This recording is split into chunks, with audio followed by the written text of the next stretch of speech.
I'm Diana Skaya, and welcome to Face to Face, our weekly summary of top events, but from a Central European perspective. And my guest is TVP World Editor-in-Chief Michał Broniatowski. Michał, hello. Hello. Now, a lot of things happening currently as we speak. Members of the Coalition of the Willing are meeting in London along with President Zelensky. I mean, of course, to discuss more military aid for Ukraine. But before, Michał, we get into that and how the meeting is unfolding, I think we need to talk about the lead up to this meeting, right? So this week we saw Western pressure on Moscow. We saw the United States introduced sanctions on Russia's energy sector. And of course, the European Union also adopted its 19th sanctions package aimed to topple Russia's war machine. Now, Michał, let's talk about this package, but particularly, there's no decision made on frozen Russian assets, Belgium being the outstanding factor here, and unconvinced as to the legal details.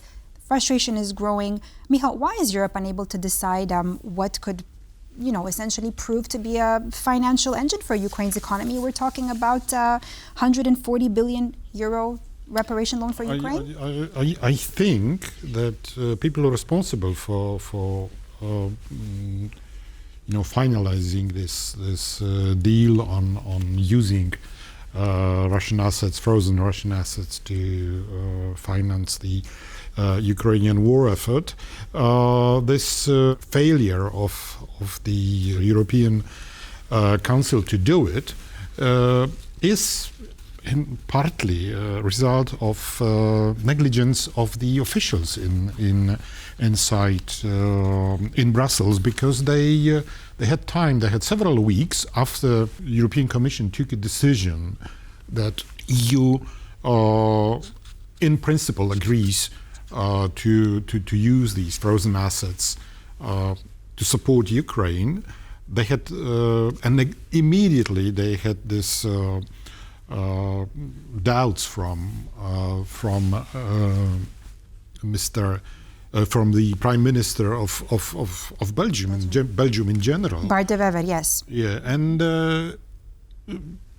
they had time to prepare solutions.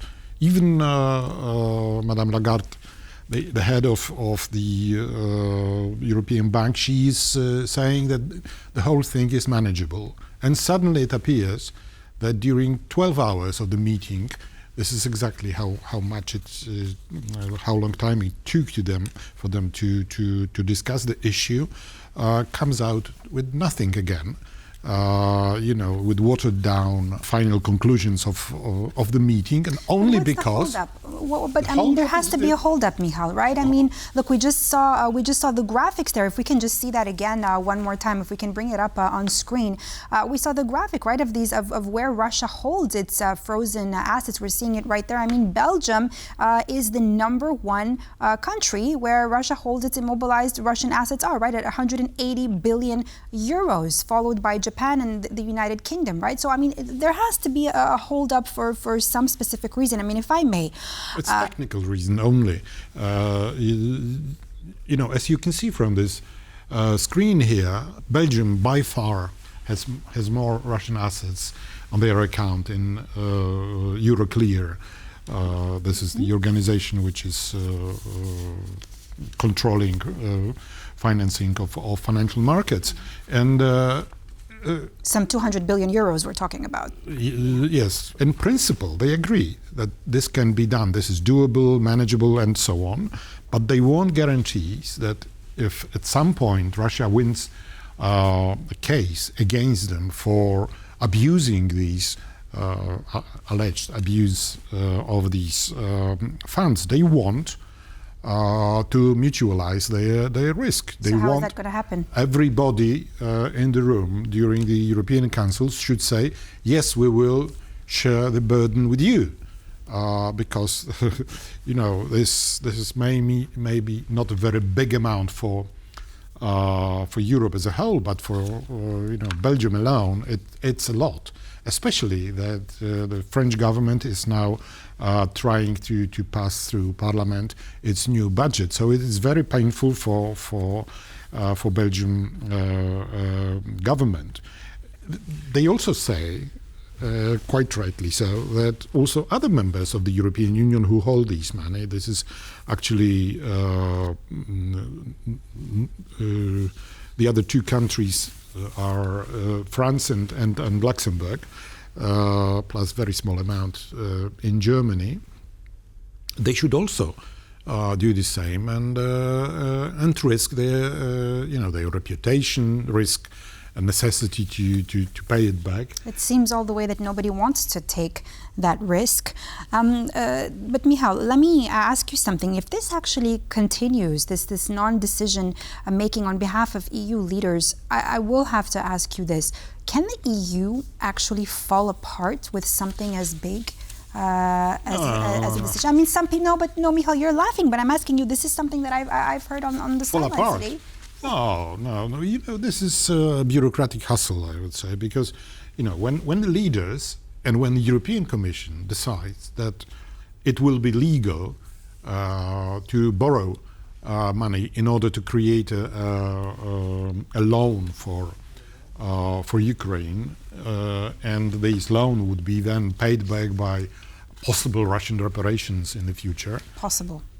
Yes, but if they don't pay it back, the money will be, by the time it will be spent. So, for Russia, they shouldn't have started the war in the first place. So this only shows some sort of kind of EU's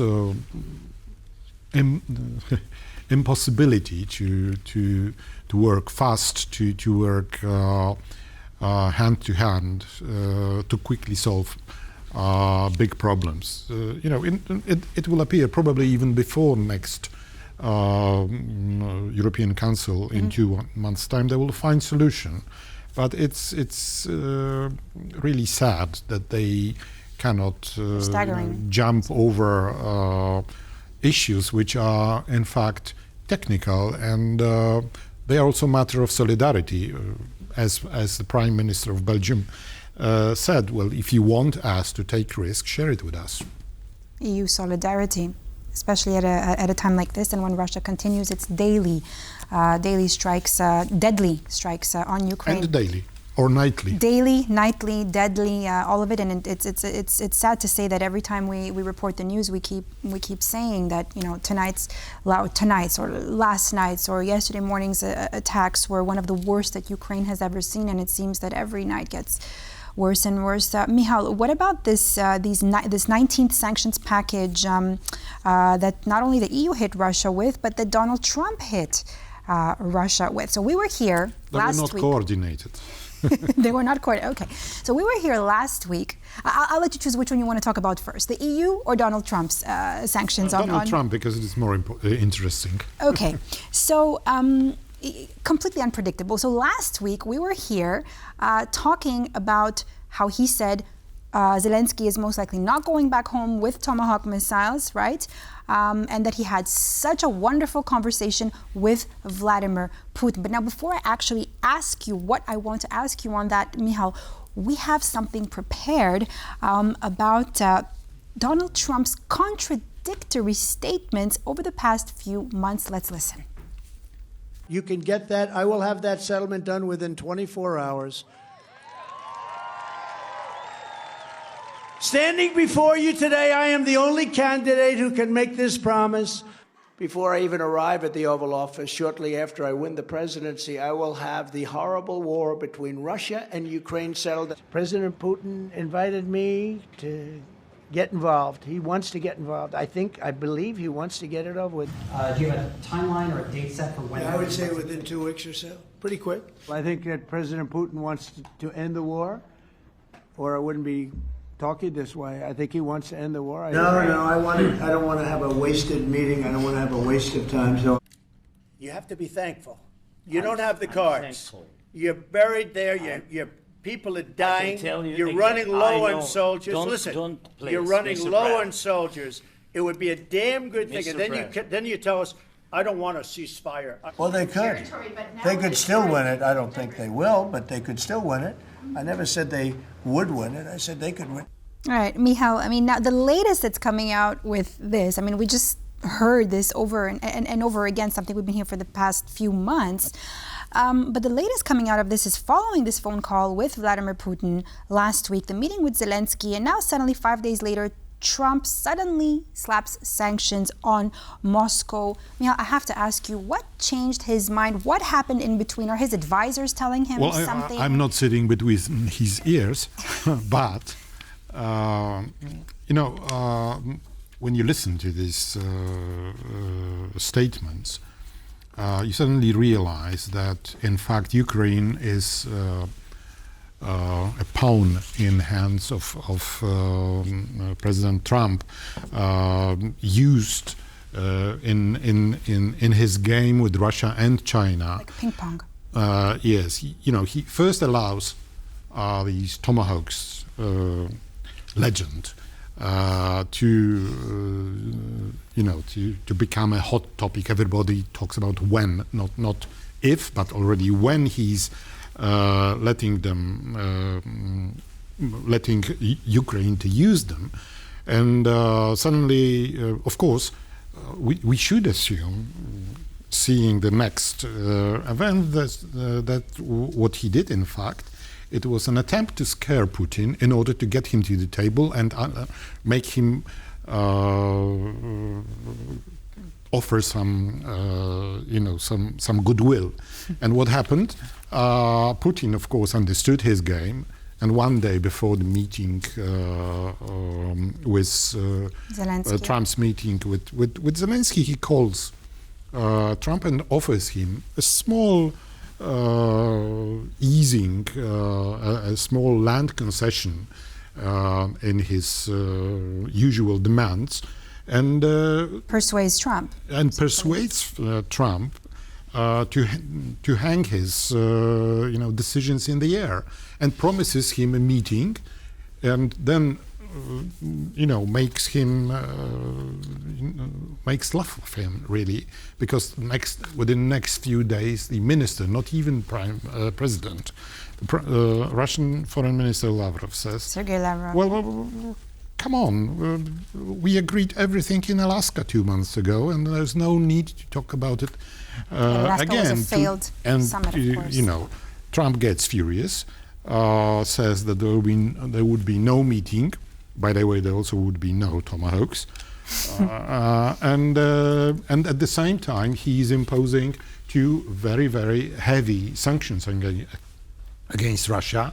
By the way, the first sanctions Trump's administration imposed on Russia since his second term in office. Yeah, and we may remember or not, but Biden's administration was imposing new package of sanctions almost every month, and suddenly we have President Trump doing nothing about it, also refusing to grant arms to or provide. But Michał, let me ask you again, what do you think may have happened in those few days that made him change his mind and actually slap on the sanctions on Moscow? I just said, he was completely another time. Once again, he was outmaneuvered by Putin, who is playing him like a doll, really. And it's very sad. It's very sad that the leader of the free world is allowing a bandit to be manipulated because he wants so much to lure Russia from the influence of China. And of course, Putin is seeing that and then leveraging his Chinese relations. Michał, there's something that Dmitry Medvedev quoted on that. If we can just pull that up on the screen for a moment there. Michał, what do you think? Can we just see that on the screen? First, there you go. Yes, he's not actively fighting on the side of Kyiv, but from now on, it's his conflict, not Biden's. Trump is now in full solidarity with crazy Europe. Michał, your comment. Russia is using offensive language against Trump. Less than a week after they spoke on the phone, Trump and Putin. It's hard to believe that it's true what we see. The main problem of all that is that Ukraine is still suffering and it cannot see any light in the tunnel. There's actually, in the current situation, there's really no hope for Ukraine for a quick end to these atrocities. Particularly another horrible winter coming on. I do want to now move on to the coalition of the willing meeting that is taking place as we speak, Michał, in London. Keir Starmer has told President Zelensky that Ukraine's future is our future. Of course, he's calling on Ukraine's allies to finalize a deal on using those frozen Russian assets. We've already seen Zelensky thank Keir Starmer for his support. President Emmanuel Macron, who joined via video from Paris, also said there is a need to step up military support for Ukraine. I mean, what can we expect from this meeting this time around? If you look into the previous meeting and even earlier, you would hear almost the same words. So what are they actually willing to do in Ukraine? By the way, United Kingdom has almost 27 billion of these Russian assets. What about the... it also hosts some Russian oligarchs, I believe. Well, most of them are already fired from Britain, but still, it's words. Problem with this coalition of the willing is that they can decide on nothing. They can only make declarations. What happened yesterday in Brussels was a declaration instead of a decision. Words. Why so many declarations, Michał, and no decision? Because politicians are scared of Putin? Huh? Scared of Putin? No, they are scared of next election at home. Very simple. They are afraid of doing something which would be unpopular in their country because of some financial exposure or military exposure, or being involved in something which is simply unpopular at home. Remember, many of the Western countries are now, if not controlled, but very much threatened with the incoming right-wing parties. And so it happens that Russia is a big supporter of this right-wing wave in Europe. I would just put myself in Zelensky's shoes and think of how... They're too big for you. Well, I don't know his shoe size, but I mean, I would assume. But, it must be, frankly, exhausting to keep traveling country after country with many leaders pledging support, yet just like you said, it's always empty words, empty promises, and not enough actions. And luckily, these words were not empty historically, because we've seen him traveling for the last 3.5 years, over 3.5 years, with his hat in his hand, and in the end, he was mostly successful, so to say. So they kept refusing tanks, missiles, aircraft, whatever, and finally they were giving it to them. So he is eventually successful in things like that. But what is really painful is to see how big effort has to be made, used for this, applied to this, and as if it was not obvious for everybody that small Ukraine cannot win the war without outside help. So help him. Michał, just very briefly, also, how do you think Europe is reading the fact that I did want to ask you 1 minute, if I just go back to Trump for a second, 1 minute he's saying not going to give, even if I go back to tomahawks, right, to Ukraine, and the next, he's doing something to punish Putin and those who are cozying up to Putin. How is Europe, do you think this time around, Europe is going to somehow now trust his administration more? Can we see something even further? Can we see even more sanctions? And can we finally, this time around, with what Trump just did, see Putin get onto this negotiation table? I think one more attempt by Putin and his people to offend Trump, and his patience will end.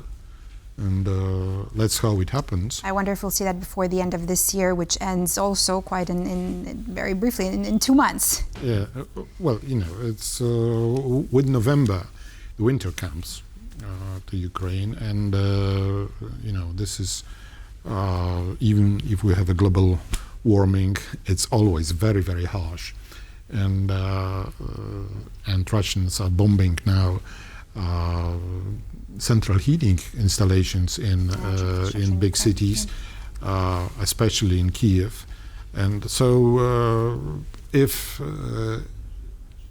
Ukraine is not provided with good anti-aircraft weapons, with missiles which can do it, it'll be very, very tough for Ukraine to survive this winter.